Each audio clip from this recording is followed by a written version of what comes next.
Un café. Si nosotros le damos a un delegado 1.000 pesos, son 33 millones de pesos el día de las elecciones. Por ejemplo, para las elecciones de 2016, la APD recibió para toda la campaña, no para ese día, 9 millones de pesos de la Junta Central Electoral. Es decir, que solo para ese día nosotros necesitábamos 33 millones y en toda la campaña recibimos 9. Resultado, solo pudimos enviar 2.000 delegados, 2 millones, 2.000 delegados. Pero nosotros solo nos contaron votos en esas 2.000 mesas, en esos 2.000 colegios. Porque incluso los otros partidos se reparten los votos de los que no tienen delegados. Y eso lo sabe todo el mundo en la República Dominicana. O sea, que el fraude entre los partidos grandes. Los que están ahí, los que pueden. ¿Y cuánto paga de dieta el partido oficial? 5.000 pesos. Más de lo que da la Junta. La Junta da 4.000 pesos a los miembros de los colegios. El partido de gobierno da 5.000 pesos. Y eso calculado por 33.000, ese solo día son 160 millones de pesos en eso. En delegados. En delegados. El partido dominante, solo ese día, 160 millones de pesos. Nosotros decimos, bueno, pero que siga funcionando así el sistema, pero que se permita que los ciudadanos, de manera ordenada, de forma se registren y puedan estar ahí y observar. Ustedes saben el dinero que se ahorraría el país.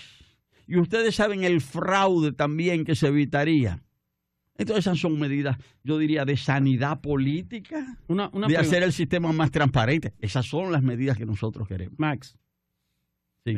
De los políticos, yo digo que en el escenario político nuestro hay políticos y hay políticos. Para mí, de las personas que mejor razona políticamente, tú eres una de ellas. Gracias. No, innegablemente. Independientemente que pueda estar de acuerdo con o no con una posición que tú plantees, pero me conta la profundidad del pensamiento. Y hay algo que no entiendo. No lo digo nada más por ti, lo digo por mucha gente. El sistema de primaria cerrada permite que los partidos se generen cotos, dueños de partido. Tú no en un partido pequeño, en un partido grande, tú no tienes posibilidad de llegar. ¿Por qué? Porque terminan siendo parcelas de 1, 2, 3 dirigentes. Si tú no estás en esos grupos, tú no cruzas. Entonces no entiendo cómo gente, por ejemplo, como tú, como la misma Minú, que tienen todo el potencial para crecer en la sociedad, prefieren un sistema que los partidos los excluyan. O sea, tú no tienes posibilidad, a menos que no sea llegando a la presidencia, de ocupar una posición, porque los partidos grandes son los dueños del escenario político nacional. Y dentro de los partidos son grupos, en todos, sin excepción. En los grandes me refiero. Quiero respetar a algunos pequeños. ¿Cómo el sistema abierto te permitiría que la sociedad te vote más fácil que en el sistema cerrado? Es la pregunta. Es que son dos temas distintos. Sí, son dos cuestiones diferentes. Porque a lo que tú estás haciendo referencia es a una deformación del sistema político. Tú dices los partidos ya están divididos, hay dueños dentro de los partidos. De todos. Sí, pero eso es una deformación. Esos partidos entonces no son democráticos. Entonces lo que hay que hacer es establecer un mecanismo para que esos partidos sean democráticos. No es llamando a que los que no son de esos partidos elijan sus dirigentes, que eso se resuelve. Es haciendo que esos partidos... Pero no son sus dirigentes, sus precandidatos. Está bien. Es decir, sus candidatos, pero si yo tengo un partido que tiene una visión conservadora, o sea, yo soy reaccionario, vamos a suponer. Entonces, ¿por qué son los de izquierda los que tienen que elegir los candidatos de mi partido? Y si yo soy revolucionario, ¿por qué son los reaccionarios que tienen que elegir mis candidatos? Eso no... Es decir, cada partido tiene su visión, su ideología, su punto de vista y lo defiende. Pero ¿quién lo defiende mejor? Los que creen en eso.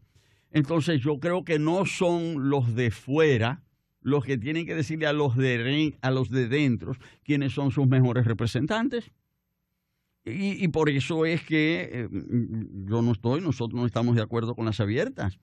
O sea, porque es una forma también que no es una idea del PLD, es un proyecto de Milagro Ortiz Bosch. Bueno, ese es un proyecto de Argentina, eso se aplica, son las PASO en Argentina. Aquí, el proyecto aquí está copiado de Argentina y está mal copiado, Pero ellos lo hicieron allá porque ellos tenían un problema, porque allá ellos son todos peronistas. Sí, eso es un lío. O casi todo. Tremendo. Y entonces el peronismo es un partido inmenso, está totalmente una federación. dividido, una federación. Y ellos tuvieron que inventarse ese sistema para resolver ese problema. Ahora, nosotros no tenemos que importar aquí el problema y la solución. Aquí es distinto. Es decir, yo pienso que... ¿Está conforme con el sistema de partido que tenemos actualmente? No, de ninguna manera. De ninguna manera. Incluso es un sistema en crisis. Pero yo lo que pienso es que lo que tiene que haber es condiciones de competencia libres, justas, democráticas, que podamos competir, que no haya esa situación de que yo puedo poner 1 millón de afiches porque tengo 1 millón de pesos y el otro nada más puede poner 10 porque nada más tiene 10 pesos.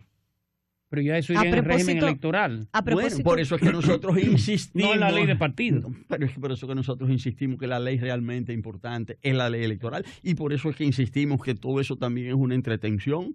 Es decir, estamos discutiendo acerca de todo eso para que no discutamos los problemas de fondo. Y con eso nos están entreteniendo. Y al final van a decir, no hay tiempo. Claro que no hay tiempo. Si usted se la pasó todo el tiempo poniendo un tema para que habláramos de eso. Ya no se puede. Pero, plantar la agenda. Es plantar una agenda, pero una agenda que no va al fondo de los problemas. Exacto. Sí, ¿no? Mire, sí. Don Max, a propósito de dinero, que mencionaba mi compañero Julián Roa, la semana pasada conversó con nosotros y nos dio información muy novedosa. El diputado Víctor Suárez, del Partido de la Liberación Dominicana, denunció que en la Cámara de Diputados se le había asignado a cada uno 300,000 pesos para que pudieran celebrar el Día de las Madres o realizar actividades para las madres de sus localidades.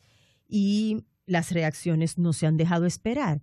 ¿Cuál es la de usted como el presidente de Alianza por la Democracia? Sí. Bueno, que aquí tenemos un sistema político en ese sentido pervertido, donde no se respetan las reglas de equidad. Creo que es el único país del mundo en el que oficialmente, de manera legal, si se quiere, se le hacen tantos regalos a los legisladores. Yo no creo que haya otro país en el planeta donde exista un sistema como el nuestro. Porque, ¿qué es sino el tema? Yo he visto que el presidente del Senado ahora, Sí. Él es candidato a la presidencia, es precandidato a la presidencia de la República. Sí, señor. Sí, pero él recibe 1 millón de pesos mensuales, 1 millón, porque a cada senador se le otorga 1 peso por habitante. Entonces él ha recibido ya más de 100 millones de pesos de 2010 para acá. Entonces él va a competir con los otros en plano de igualdad. Los otros no han recibido nada, él ha recibido 100 millones de pesos. ¿Y qué democracia es esa?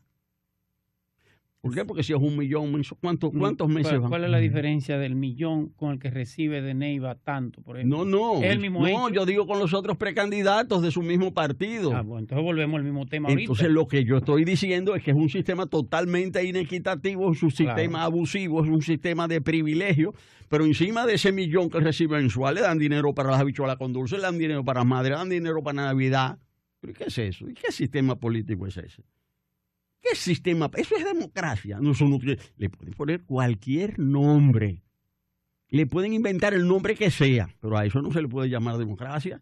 Max. Eso es un abuso de los recursos públicos. ¿Cómo es posible que el dinero de los contribuyentes se lo repartan a los diputados para ellos hacerles regalos? Y muchísimos de ellos ni siquiera regalan eso y cogen la lavadora y tienen tiendas de electrodomésticos esos diputados con el dinero que le dan para comprar licuadoras. ¿Qué es eso? Eso es una sinvergüencería, eso no es posible. Tienen tiendas de electrodomésticos los diputados con el dinero que les dan para hacerle fiesta a las madres. Se quedan con yo no sé, Max, con X cantidad. La APD tuvo diputado. Y no aceptó eso. Solamente la APD y Fidelio Despradel. La diputada de la Guadalupe APD Valdés. no aceptó esas dádivas, no aceptó eso. Es cierto. No lo aceptó. Y ahora mismo hay diputados, no solamente el diputado Suárez, hay otros diputados que han. El caso de Fidelio Despradel. El caso de Fidelio Despradel. Mira, Y está muy bien. Porque es que eso es inmoral, eso es antiético. Repartir ese Max dinero Puig, así. En el caso de esta repartición, de esta entrega que se ha hecho en la Cámara de Diputados, tradicional, parte de la perversión de un sistema político que tiene que ser cambiado en la República Dominicana, la nota denunciativa que ha colocado el diputado Víctor Suárez, dice, yo lo he recibido en otras ocasiones, es el origen, o más que el origen, la forma y la situación y el contexto presupuestario en el que se hace. La denuncia, él la conecta es con una situación que hay, dice que es un presidente que ha agotado el presupuesto de la Cámara de Diputados sin haber concluido el año legislativo, y dijo aquí, en la mañana de la Super 7, el diputado Víctor Suárez, Max Puig, Víctor Suárez dijo aquí, que podría ser el primer presidente de la Cámara de Diputados de la República Dominicana que vaya de la presidencia de la Cámara de Diputados a la cárcel. Textualmente, yo dije, sí, textual, lo dijo aquí y después lo estuvo repitiendo en otros medios de comunicación. O sea que estamos hablando ya no tan solo del tema clientelar de la dádiva, sino de la generación de esos recursos para el aporte clientelar a partir, si nos llevamos a lo que dice Víctor Suárez, de una situación sumamente irregular que también nos habla de cómo se maneja el presupuesto de las instituciones de manera personalista. Pero no solamente eso, es que nosotros sabemos lo que ha significado la presidencia de las cámaras legislativas para el cambio de estatus económico y social de determinadas personas, gente que entraron ahí que no tenían ni carro propio y que salieron multimillonarios. Todo el mundo los conoce, yo no tengo aquí que dar los nombres, eso se sabe. Gente que eran vendedores de una tienda y ahora son potentados. Vendedores de una tienda. Potentados, y son potentados. Sí. Es decir, precisamente por sí. eso. Mira, yo fui senador. Sí. Yo fui senador, porque esto es un deterioro también que se ha acelerado en los últimos tiempos. Cuando yo fui senador, yo ganaba 6,000 pesos mensuales, incluyendo... ¿Ese era el salario del senador? Ese era 90, sí, en el 90. En el 90, sí. Y al final, en el último año, lo subieron a 12,000 pesos. Okay. Y no había nada de esos regalos, nada de eso existía. Y esos 12,000, primero 6,000 y luego 12,000, y esos 12,000 incluían la asistencia a comisiones y todo. Ok. Claro, había un sistema perverso también, porque la tesis era que el diputado o el senador, tenían su ONG, muchos de ellos. No. Tenían una fundación que por ahí se iban los fondos. Era la exoneración, no. Se colocaban en el presupuesto. Era muy raro. Los que tenían, eso era muy raro. Era la exoneración. No, además de la exoneración. No, pero eso quizás algunos, pero en sentido general no, eso vino después. Incluso las mismas ONG vinieron después. No cuando yo fui senador. Es verdad. Vamos a pedirle permiso a Max Puig para hacer una pausa y seguir la conversación al regreso con él aquí en la Super 7 en la mañana. Super 7 FM HISC, Santo Domingo, República Dominicana. Obispo irlandés dice que el sí al aborto profesionales de alto nivel. Aquí en la mañana de la Super 7. Gracias por legitimarnos, como siempre, de lunes a viernes, desde las 6 de la mañana y unos minutos antes. Con la presencia del doctor Max Puig, presidente de Alianza por la Democracia.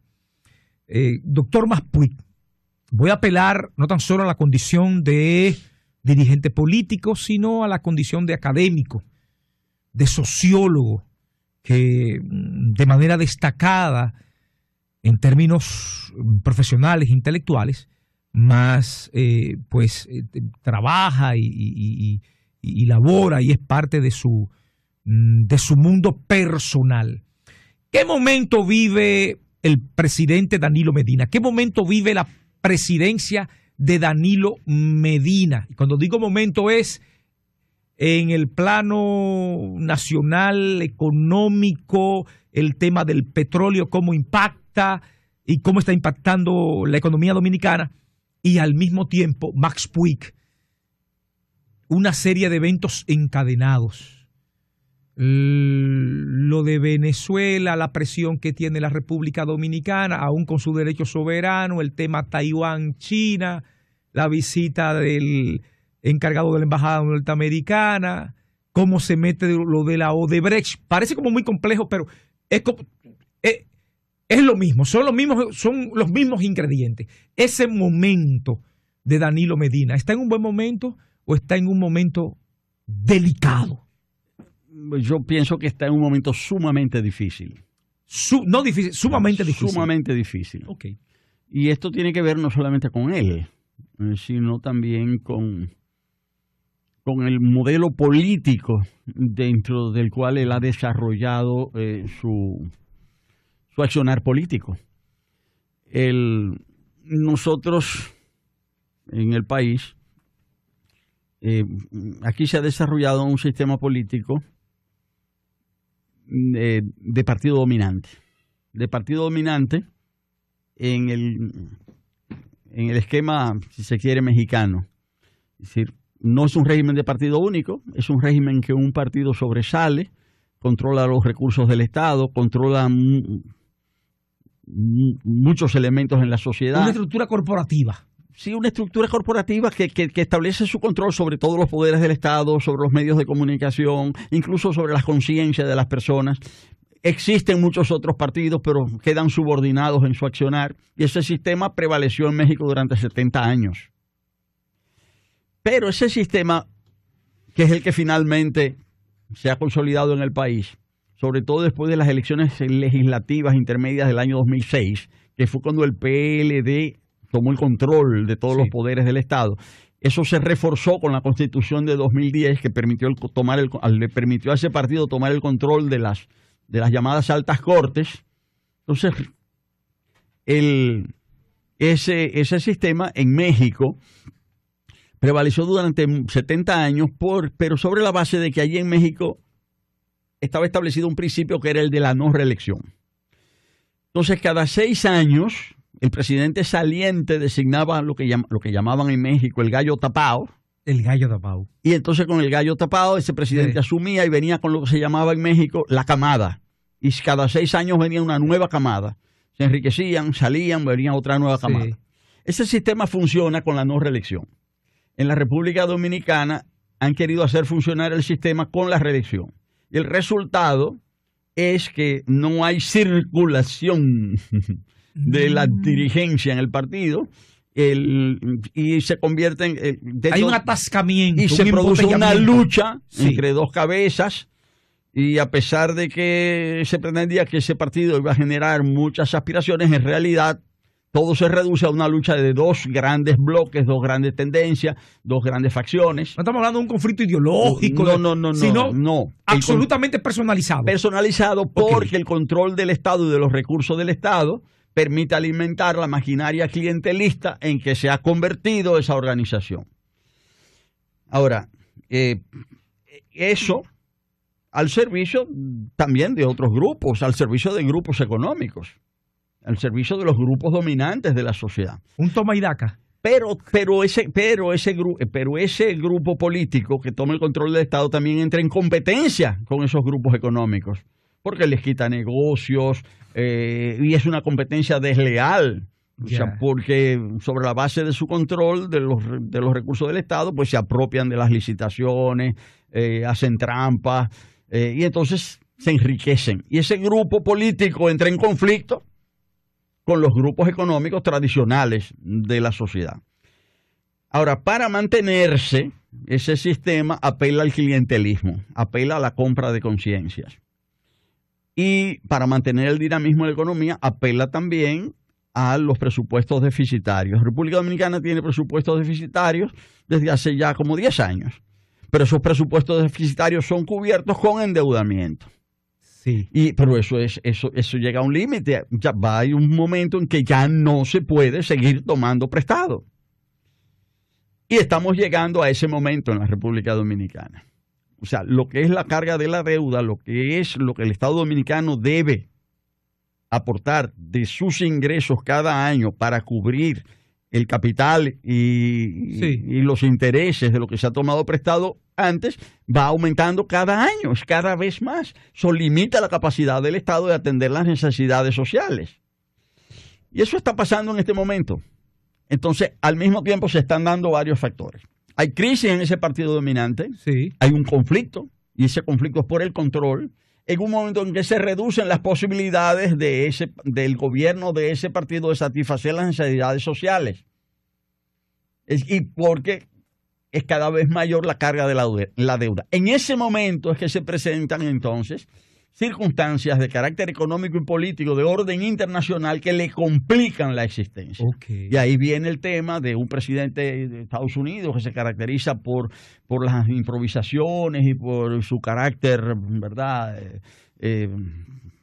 tempestuoso, que crea una crisis un día con Corea, otro día con Irán, otro día con Venezuela. Entonces el precio del petróleo se ha disparado en parte por razones de orden político. Ese precio del petróleo disparado coincide en la República Dominicana con el momento en que el país está teniendo que pagar más por servicio de la deuda. Dicho de otra manera, el gobierno tiene cada vez menos recursos para atender no solamente las necesidades sociales, sino para mantener funcionando la maquinaria clientelista. En eso, bueno, pues también como elemento adicional, pues hay elementos de carácter político. En el caso de las relaciones con China, que es un tema sobre el cual el gobierno de Estados Unidos ha manifestado su inconformidad públicamente con el gobierno dominicano, hace unos 10 años el gobierno dominicano quiso establecer relaciones con China. Eso lo intentó el presidente Fernández. Pero cuando él dio el paso, cuando él se decidió hacerlo, se encontró con que fue China Popular que señaló dijo que no porque ya había establecido un acuerdo con Taiwán. Correcto. Y el acuerdo con Taiwán implicaba, no hay que olvidar que el 40% de las inversiones extranjeras en China Popular son de Taiwán. Correcto. Y ellos llegaron a un acuerdo de congelar las relaciones, que los países que tenían ya relaciones con Taiwán los mantuvieran y los que tenían relaciones con China, bueno, pues se quedaran con China. Eso frustró en gran medida, no solo por eso, pero eso frustró en gran medida un deseo que tenía el presidente Fernández de que República Dominicana accediera al Consejo de Seguridad de Naciones Unidas, porque sin relaciones con China Popular es prácticamente imposible llegar al Consejo de Seguridad. El caso es que con la llegada del presidente Trump a la presidencia de los Estados Unidos y sus coqueteos con Taiwán, es que fueron muy mal vistos por China Popular, eso dio lugar a que China modificara su política exterior y decidiera entonces dar por terminado ese acuerdo con Taiwán de dejar congeladas las relaciones de los países. Pero Estados Unidos en algunos casos ha favorecido ese cambio. Por ejemplo, en junio del año pasado, China Popular estableció relaciones con Panamá. Pero eso fue en acuerdo con los Estados Unidos, porque eso era muy importante para evitar la construcción de un canal interoceánico por Nicaragua. Que paradójicamente China, es decir, hay intereses chinos en ese canal interoceánico, pero Nicaragua mantiene relaciones con Taiwán. Sí. O sea que esto es bastante complejo. Sí. Pero eso no fue ajeno a la política de los Estados Unidos. Ahora, República Dominicana, el gobierno dominicano, haciendo uso de sus atribuciones soberanas, soberana, decidió establecer relaciones con China Popular. La gran diferencia con el caso de Panamá es que las relaciones de Panamá con China Popular fueron concertadas con Estados Unidos, o sea, fueron bendecidas por Estados Unidos, y en este caso no. Este es al margen de Estados Unidos, entonces ahí es que Estados Unidos manifiesta su desagrado. lo que Estados Unidos está diciendo, es recordándole al Estado dominicano, es que nuestra soberanía es limitada y que no se pueden sobrepasar determinados márgenes de acción. Y más con unos temas que vienen arrastrándose de carácter institucional, que tienen que ver con la corrupción, que intervienen por ahí. Intervienen también. Entonces, cuando uno toma todos esos elementos y sobre todo toma en cuenta el despertar del pueblo dominicano con relación al grave daño que le hace la corrupción al país, eso fue lo característico del año 2017, con las manifestaciones multitudinarias verdes contra la corrupción, pues entonces ya nosotros tenemos un panorama mucho más completo y ya entendemos por qué la situación del presidente Medina es tan difícil. Por eso yo la califico de sumamente difícil. Es decir, porque cuando uno toma todos esos elementos, se da cuenta de eso, y no he hablado de otros factores como son el sentimiento de inseguridad, de desconfianza que prima en la sociedad dominicana, producto de la misma incapacidad, del Estado, en este caso, de mantener el orden y garantizar la vida y los bienes de los ciudadanos. Ya para terminar, ¿podría la oposición unirse en un frente hacia el 20? Bueno, la oposición está unida en cuanto a la exigencia de garantías. Ya. En eso estamos muy unidos. Ya con relación a tener programas de gobierno comunes y una propuesta por candidatos, una propuesta común, en realidad eso no lo hemos discutido. La concertación o el acuerdo entre la oposición es para el establecimiento de garantías para la realización de elecciones libres, justas y democráticas. Pues muchas gracias, Max Puig, presidente de Alianza por la Democracia.